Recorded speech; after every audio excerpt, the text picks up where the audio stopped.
Thompson heaving one down the sideline, and he's got Kazmeir over the top. Big side down the sideline. Touchdown. His signature move and his signature performance. Allen, big ball one more time. 58 yards this time. You're listening to the Bruin Bible. This is your host, Will Decker, bringing you UCLA football content all throughout the year for LA Football Network. What is up, and welcome to the latest edition of the Bruin Bible. Will Decker, your host, joined by your favorite, the Madman, writer for UCLA football, one of the best around, Jamal. We've had a crazy weekend of UCLA news flooding in. We thought we were going to be going all in on DJ, and maybe we still might, but there's a real chance we could land for what my money after watching his film and, just looking at what he's able to do and developing the hashtag Dante2LA. Dante Moore. I mean, this guy is unbelievable. And the fact that he is backing off of his commitment from Oregon, looking at UCLA is a huge story. I want to talk about Fentrell Cypress, one of the top, if not the top players in the transfer portal. Think about coming to UCLA as well. That's a big story. The former Virginia corner coming there. We got a couple guys at practice we weren't expecting. But first and foremost, man, you were traveling this weekend. You were in Jackson Hole, Wyoming. Tell me about what was going on up there. It looks like a beautiful place.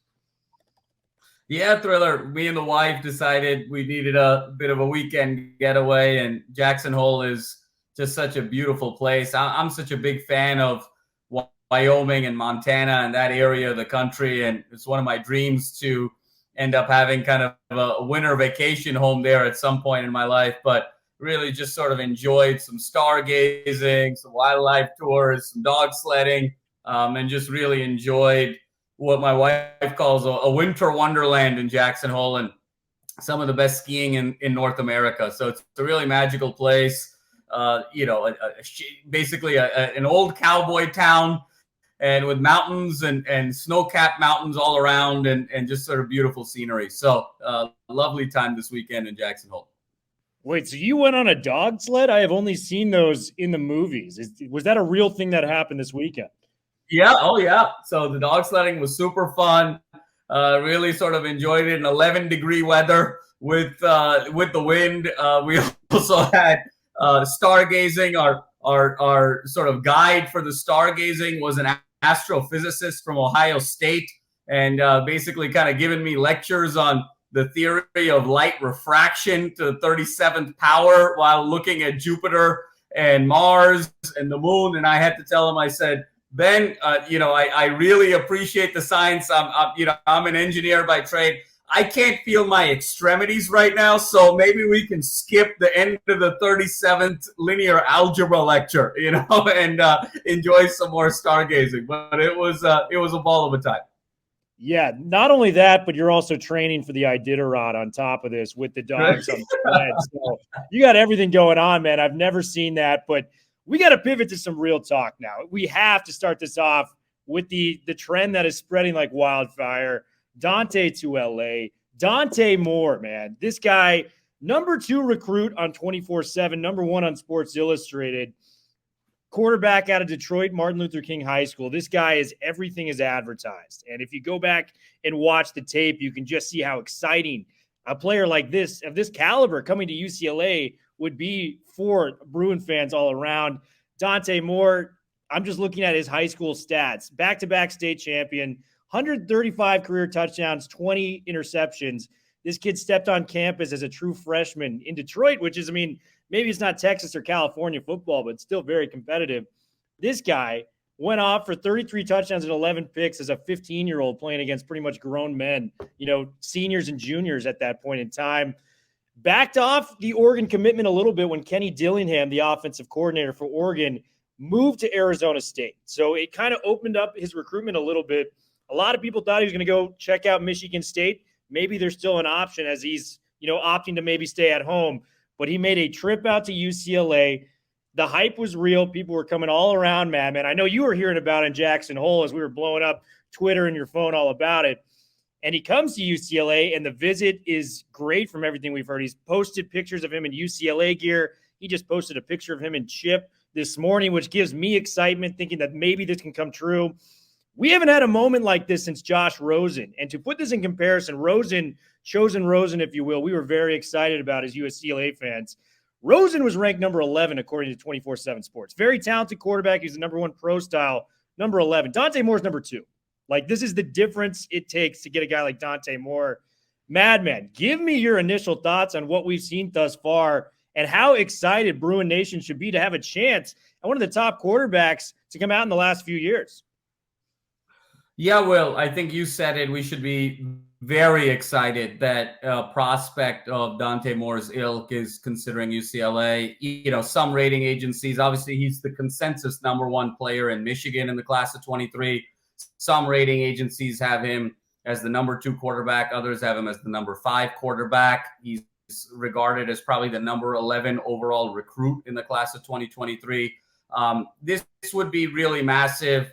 247 Sports, I know you mentioned it, had him as a slightly higher score than Josh Rosen in 2014. So this would technically be, by 247's metric, UCLA's highest ranked recruit ever. So this is a very significant get potentially for a number of reasons, Will.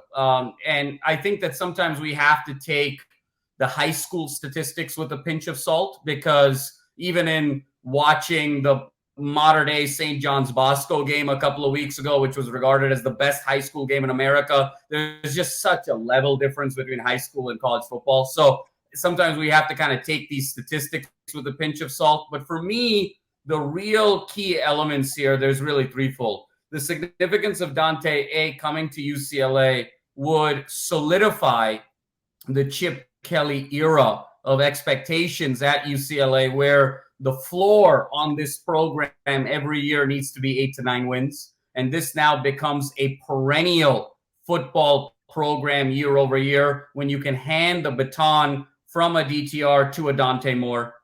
I think secondly, it solidifies Chip's status as the best coach for UCLA in the 21st century. And everyone forgets this in the narrative of Chip Kelly not being necessarily the most recruiting intensive individual, but Chip is the one who recruited Marcus Mariota, Will. And the greatest player in the history of Oregon was recruited by Chip Kelly. He handed Mariota off to Mark Helfrich when he was off to the Eagles in the NFL. And he sees so many similarities in Dante Moore with Mariota, which is why he is taking such an active role, more so than usual, in really going after him, because he can see the skill set, he can see the arm strength, the quickness in terms of the scrambling ability. And I think what Caleb Williams has shown across town in terms of what makes this modern Heisman Trophy winner go in the Pac-12 is so much of what Dante Moore's skill set is. So there's just so much to be excited about here moving forward. And you said it best. I think the third element is the door has been made open with the departure of Kenny Dillingham to Arizona State. I think it's forced Moore to look at all of his options and say, is Oregon still the best place for me? And it just shows how much of a name and reputation and weight Chip Kelly still has as an architect of modern college football. Like we've said, arguably the best running offensive mind in college football, and just one of the 5 great minds overall in college football. So much to be excited about here, that there's the potential for an upgrade at the quarterback position after having 5 years of arguably the greatest competitor in the history of the program, to go from that to potentially Dante Moore and just solidify UCLA's momentum as they get into the Big Ten. And what a link that would be, Will, for a kid from Michigan to be the prime recruiter and the prized recruit of this class of 2023 to be the starting quarterback at UCLA, when there's just so many parallels between Michigan and UCLA. And I think that speaks volumes of the destination that UCLA is and who Chip Kelly is, where, look, this kid's from Michigan. He has an opportunity to play at Michigan, but he, I think, understands Jim Harbaugh is more of a run-first guy, a defensive guy. He wants to play for a system that really unleashes all of his skill sets, but also wants to do it in a program and in a place that is very, very synonymous with where he's from. And for all of those reasons, there's such an opportunity here for our Bruins of UCLA. Yeah, and he'd be the biggest guy out of Detroit since Axel Foley coming as Eddie Murphy's character was in Beverly Hills Cop from Detroit to LA. It'd be a big, big deal to have him. And the only area I'd push back on is with the stats. I know high school stats can be inflated in some areas, but when you're putting up 33 touchdowns and 11 interceptions as a true freshman 15-year-old, that impresses the hell out of me. So I would go with that. And the area that I really see him at, because you made an excellent point by comparing him to Marcus Mariota, what he does, I've seen quarterbacks with stronger arms. I've seen quarterbacks with better scrambling ability than Dante Moore. But where they are dead on similar is the accuracy at all levels of the field. What Marcus Mariota was in college football was he was one of the most accurate and most dangerous quarterbacks because he could put the ball exactly where his receivers wanted him. And if you go and watch the tape of Dante Moore, it is some of the most beautiful throws you'll ever see in terms of just putting it right on the numbers in terms of these receivers coming there. So Dante Moore at all three levels, you see the deep ball accuracy, hits him in stride multiple times. Over the middle, 10 to 15 yards. You know, what some people call maybe more tough than the deep ball. Dante Moore puts it on the numbers, makes plays. And he does have mobility, but he's not the same mobile quarterback that Caleb Williams is coming out. I want to clarify that up. Caleb Williams, we saw that run he did against Utah and some of the runs he had this year. I don't know if I expect Dante Moore to do that, at a college level, but what I'm expecting with Dante Moore is to make some throws that will just blow away Bruins fans collectively. So really, really pumped on this. It got me picking my interest on who were the top recruits coming to UCLA over the years and how they would compare. And actually, we did have a number one overall recruit commit to us. He did transfer. It was Jalen Phillips, the defensive end, came to UCLA. He did transfer to Miami. But he does credit Chip Kelly with kind of re-sparking his love of football, and getting things rolling. A couple other big names, Josh Rosen, obviously. Eddie Vander does, the defensive tackle, was number 3 overall, I believe. Very, very talented player. Soso Jamabo, you may remember, was in the same class as a Josh Rosen. That guy was a stud. But I think this guy is bigger because you get a Dante Moore, and I think historically when you think of Los Angeles football, the wide receivers go to the other school across town. All the top wide receivers want to play at USC, whether it's Keyshawn Johnson, Marquise Lee, Nelson Aguilar. Jordan Addison is the latest. Drake London. Let's keep it going. Michael Pittman. Like, all these guys go to USC. But when you have a quarterback of the ilk, of the pedigree that Dante Moore brings, I think this can bring in some talented receivers to the fold. What do you think about Dante Moore maybe inspiring some players to maybe not think about USC, but come to UCLA if all the cards are right for them? Yeah, Will, I think you're spot on there, where when you have a great quarterback and you have a great franchise quarterback that you can build around, guys want to come. Guys want to be on the receiving end of a great talent. And you saw what Caleb Williams was able to do at USC and be able to pull in the likes of Addison and pull in the likes of Taj Washington and make sure that Kyle Ford stayed and pull in Brendan Rice and all of these guys. They all just wanted to play with Caleb. And so there's a very similar effect that can take place here. I completely agree with you with Dante Moore in terms of setting up that success, because for everything that this program has been able to accomplish the last few years and the trajectory that Chip has been able to build, one thing that is still deficient in this offense over the years has been a credible deep threat. And we've talked about it quite a bit over the last several weeks and months. And now when you lose over the last 2 years, Phillips, Dulcich, Bobo, you're really going to need to be able to fill that void with top-end talent when you have to go in and play in the Pac-12 next year against the Heisman Trophy winner, against Michael Penix Jr., against Jaden DeLora, against Cam Ward. So there's definitely an opportunity here where it's that LeBron effect, right? Where a great quarterback comes and then he's able to recruit and pull in other guys. So I completely agree with you there, Will. Yeah, and I think, we haven't maybe had that one desirable deep threat, but Dorian Thompson-Robinson's game really was not centered around, vertical passing game. You know what I mean? When push came to shove in that USC game and we needed to get scores, he was taking off with his feet and it was working in great ways. We saw a couple throws here and there where, you get those 15 to 20 yard throws. The Colorado throw comes to mind to Matt Sykes where he fit it right between two defenders on the – just a beautiful throw. But, I mean, outside of a couple of those, maybe the Jake Bobo throw to South Alabama, he wasn't really going downfield. And I'm excited to see what we have with a pro-style quarterback coming in with Dante Moore, because maybe that opens up the receiving room a little bit more. Maybe we start to see guys like Loya making the impact that I've wanted to see for him for some time. And, it's just an exciting proposition. Here's the last question I'll put on you before we switch over to another talented transfer that could potentially come in for UCLA. With Dante Moore, we're looking at all the signs. We're reading the tea leaves. If you were basing off of 0 to 100% right now, how confident are you that Dante Moore is going to wear the blue and gold after all is said and done? Will, I'm probably right now 40%.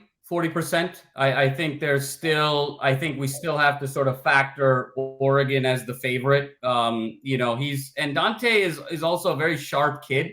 I don't want to go too crazy with the social media. You've been outstanding, Will, with the Dante to LA. He's posted, obviously, with Chip Kelly. But if you scroll down his Twitter, the tweet right before is him and Lanning in front of his Christmas tree. The one before that is also him with Oregon. So he's playing to the crowd right now. He's playing to the audience, and we're sort of gushing it all up. So I want to be mindful and not get Bruin Nation too far down the rabbit hole of excitement just yet.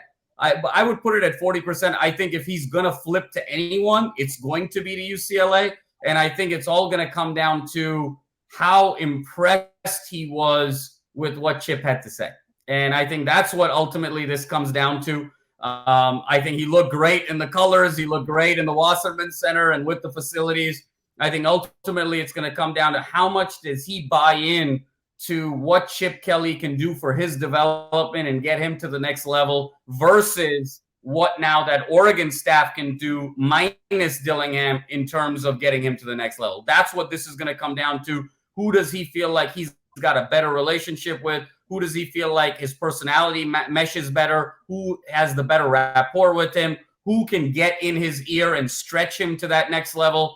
And who really has the pedigree and the mindset to be able to get him to the NFL? So I think it's going to come down to that.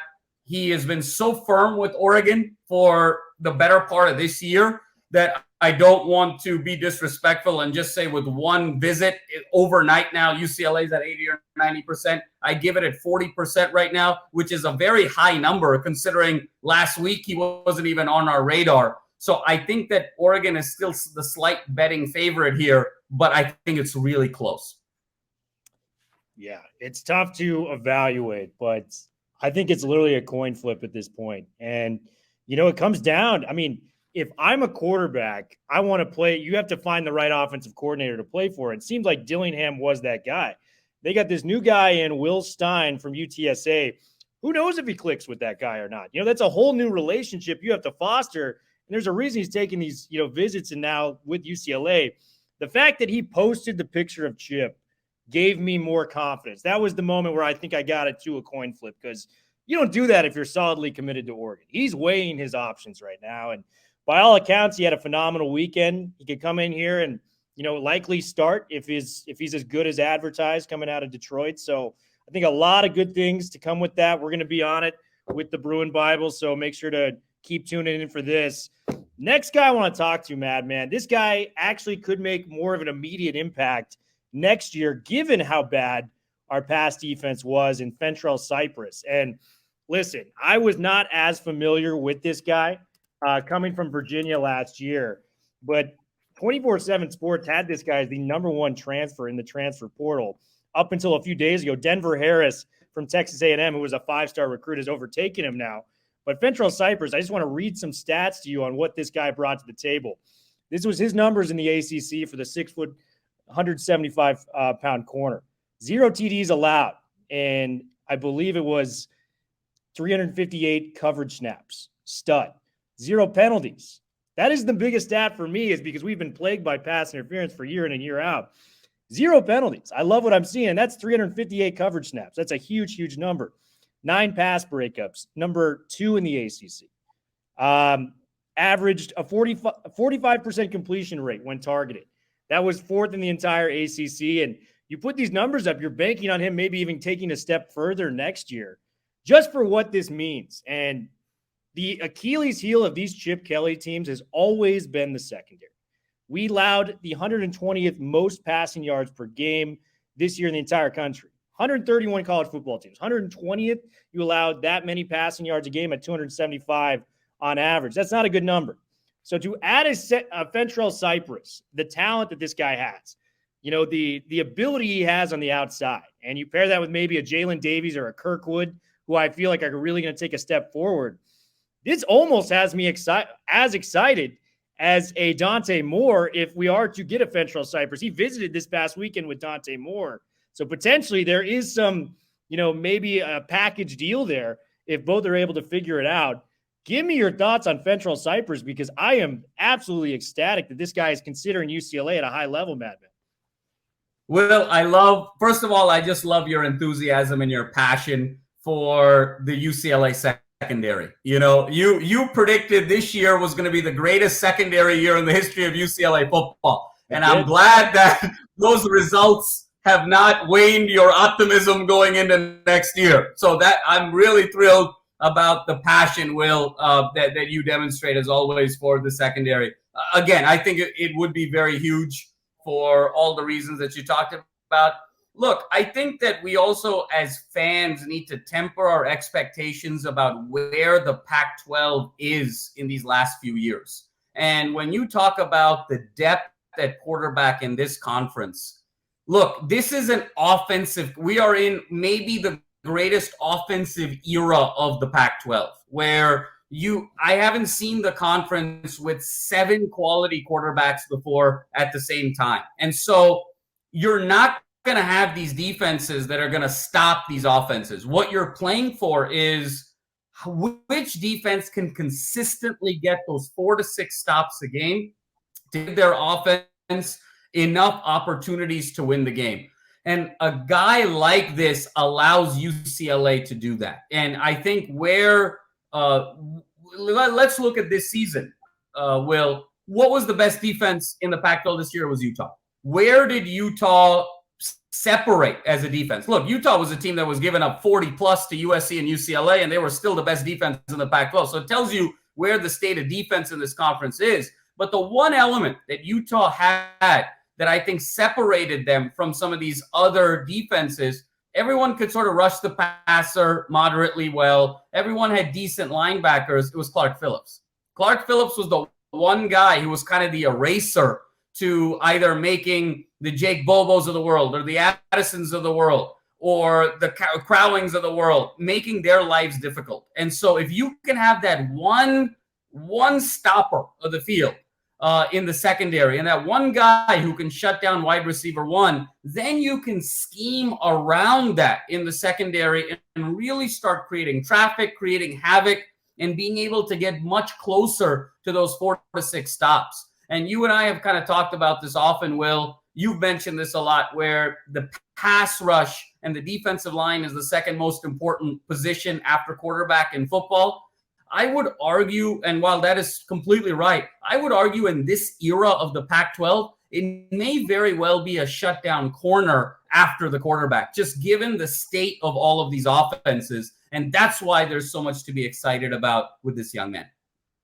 Yeah, and I do want to clarify. I did say the best of the Chip Kelly era. I don't want to go and make a hot show on these fans. Like, best in UCLA history. I mean, that's a big number. So I do want to say it was of the Chip Kelly era. Listen, it's like Al Pacino says in Any Given Sunday, if you're gonna miss big, I'm not gonna eat your lunch for that. All right, you got to go big, brother, and you certainly did. I love it.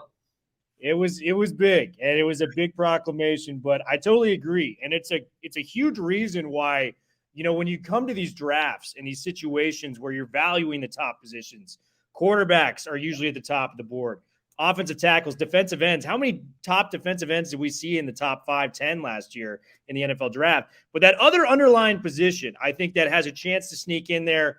Receivers kind of there, but corner is almost more valued than receiver. If you have a chance to acquire a shutdown corner, that is worth your weight in gold. And I think Fentrell Cypress, he is the I won't say he's a complete shutdown corner, but he's the closest thing that has considered UCLA since Darnay Holmes, another top-level recruit for UCLA that I had to look into, that is now playing for the New York Giants on Sunday. So if they can get a Fentrell Cypress with a Dante Moore, bring on the Big Ten, baby. I'm being honest. We're going to have a year to develop Dante Moore going into the Big Ten. Are you kidding me? This is something that's going to propel UCLA. And the biggest thing with that, too, that I forgot to mention, I got to touch back on Dante Moore real quick.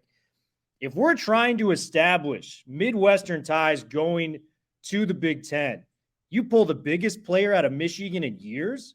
Are you kidding me? This is going to propel UCLA to be getting these guys on a yearly basis. Dante Moore is going to be taking his buddies out from Michigan, Ohio, Pennsylvania, going, oh, it's snowing up there in January.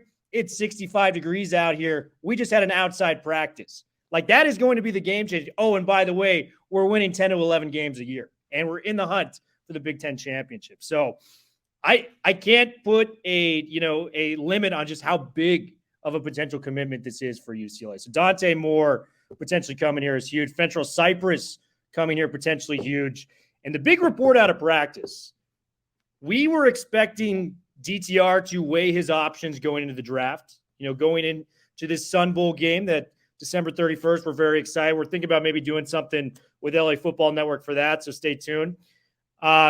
We were expecting DTR to weigh his options, but I put no chance in hell that Charbonnet would suit up as what we value him as a running back. You saw it. He was named a second-team All-American today. He was, Pac-12 running back of the year, all these different accolades that he was able to acquire for UCLA. Both of them were running in practice. And it takes me back to a quote that you've often used, that Dorian Thompson-Robinson is the greatest competitor in UCLA football. If he laces it up one more time and goes out there and delivers a bowl win, I know he's been through the mud here at UCLA, with the rebuilding stages of Chip Kelly. We thought it was going to be last year, and unfortunately we didn't get to play.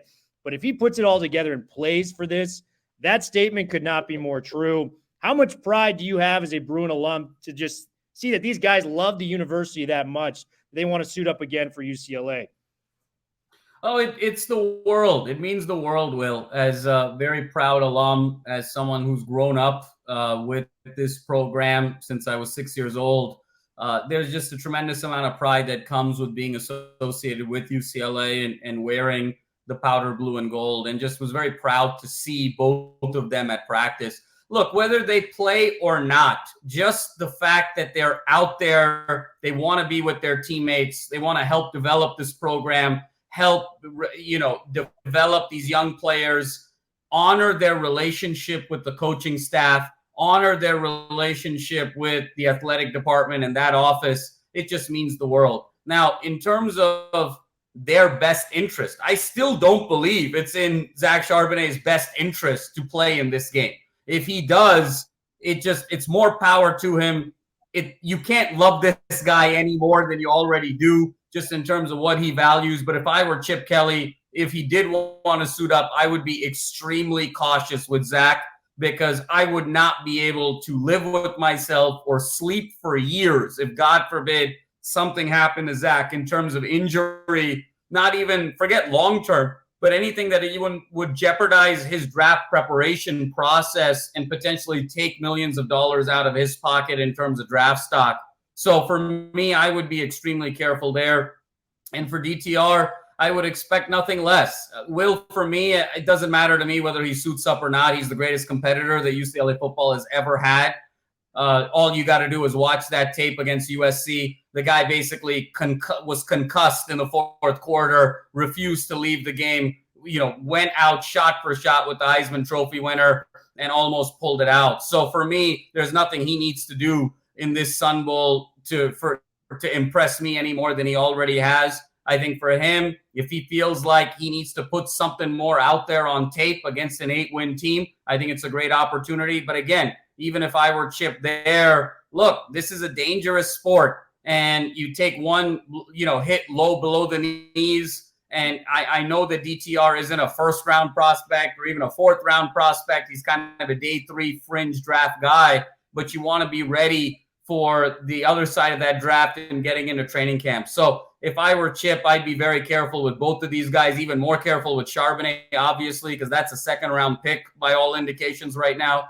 But just the fact that they want to be out there makes you just so proud that they represent this university and this institution and everything that it represents. Chip says it all the time in terms of the 4 dimensions of what he's looking for: academic, athletic, spiritual, social. And those 2 young men embody those 4 dimensions just as well as anyone. And I'm just so proud to be a Bruin, and I'm so proud that they are Bruins. Proud of them. We are, man. And they've just given everything to this university moving forward. And I wouldn't rule it out. I know it sounds crazy, but Charbonnet's wired differently than these eras of kids. He's a throwback guy. He's a very much grab your lunch pail, get to work type of guy. And I think that's why Chip loves him so much. It's just the toughness he provides and the wanting to get out there and play. So it wouldn't shock me if we get to the Sun Bowl December 31st and we see him out in the first series, because I just know he's that type of guy. Thompson-Robinson, I was going to save this for the draft profile. He may not be a first rounder or a fourth rounder, but the guy I would be calling incessantly if I was Dorian Thompson-Robinson is a fellow Pac-12 player that's built very similar in terms of his throwing ability, his running ability, what he brings. That's Tyler Huntley, the backup quarterback for the Baltimore Ravens. The way he is used in Baltimore, that is what I would foresee Dorian Thompson-Robinson reaching his ceiling. So I would love to see him play one more game. He is on the top 5 most exciting Bruins I've ever seen. You know, the hurdles he was able to do. We talked at length about the touchdown where he made 2 defenders. Top 5, Will? I mean, it's hard for me to think. I mean, it's hard for me to have 5 other guys that were as electric. Who are your other 4? Miles Jack comes to mind. Just the two-way player. I loved what I saw from him, and I felt like he didn't get utilized enough as a running back. I mean, you look at the Washington tape, I think that guy made about 15 tackles and had 120 yards and 2 touchdowns on the ground. Like that is something you look up at, like Chuck Benderek, like back in the 1950s, playing center and getting, 4 sacks, for the Green Bay Packers or Philly Eagles, wherever. So Miles Jack comes to mind. Maurice Jones-Drew, I think people look at the rushing stats from college. He was only a 1,000-yard rusher once there, but it wasn't that. It was the return ability that guy had to turn on the Jets. That is what made him an NFL prospect. And he was he's an All-American as a returner before he got to the NFL. So they saw the explosiveness. He became a compact player from there. Josh Rosen, I mean, the Texas A&M game comes to mind, just what he was able to do in that game. I remember just losing my mind watching that on television and what he was able to bring to the table. But after that, Joshua Kelly, that game against USC is there. My guy Dulcich, the rare tight end that could take the top off the defense at any time. You remember the 70-yard touchdown against LSU, the USC game where he nearly willed them himself to get that victory. Those are the 5 that come to mind in my limited experience. I mean, maybe I missed somebody, but for the 2010 era, when I really started following UCLA in the early 2000s, those are the guys that come to mind. Who did I miss? If I were to miss any of those guys. I love the Jack. I'm so happy you mentioned Miles Jack because he's always sort of the forgotten man in UCLA football history in terms of pure athlete. You could make the argument he was the greatest athlete UCLA football ever had in terms of the two-way ability. I know we talk so much about JonJon Vaughns, but the two-way ability that Miles Jack had, and he could have played other sports as well. It was just absolutely staggering. Completely agree with you with MJD. His explosiveness was absolutely unreal. I think there's a couple there, maybe with J.J. Stokes. I mean, J.J. Stokes in the mid-'90s was absolutely special. And then the other Kareem Abdul-Jabbar in the mid to late 90s was an incredible running back with highlight-worthy reels. But I think you nailed it, Thriller. I'd probably add Stokes and Kareem to that list, but heck of a list. I love it. Yeah, no, I think both of us are right, and those guys, if you're even making the short list for most exciting players, you're doing something right. So all credit to those guys. Bruin Bible, we are officially going to be out here in a second. Make sure you're subscribing to the YouTube channel, LAFB. We've got some great things coming up in store. Trying to organize a watch party for the Sun Bowl, so keep an eye out for that. Just some big things coming up. Anything to plug? New articles, man, you got coming our way. Yeah, so Thriller, we're excited. We're going to have some great content here. This is a big week, obviously, Will, with the final Regents meeting as well to sort of solidify the Big Ten. So a lot of content is going to be coming on the aftermath on the other side of Wednesday. Going to do a potential piece here on DJU versus Dante as well in terms of who could be QB1 for the Bruins moving forward. And then really put this team 2022, a lot of year in review material is coming soon as well. And also grading this offense of 2022 with some of the great offenses in UCLA football history. So lots of fun things coming for UCLA football. Lots of fun things, as always, for LAFB. And always a pleasure to be doing this with you, Thriller. Much love, my man. And Bruin Bible Nation, let's get out there. Let's try to encourage Dante Moore to come. This is a once-in-a-lifetime prospect that's, thinking about going to UCLA seriously enough. So let's do everything we can to bring him to Westwood. Bruin Bible, we are officially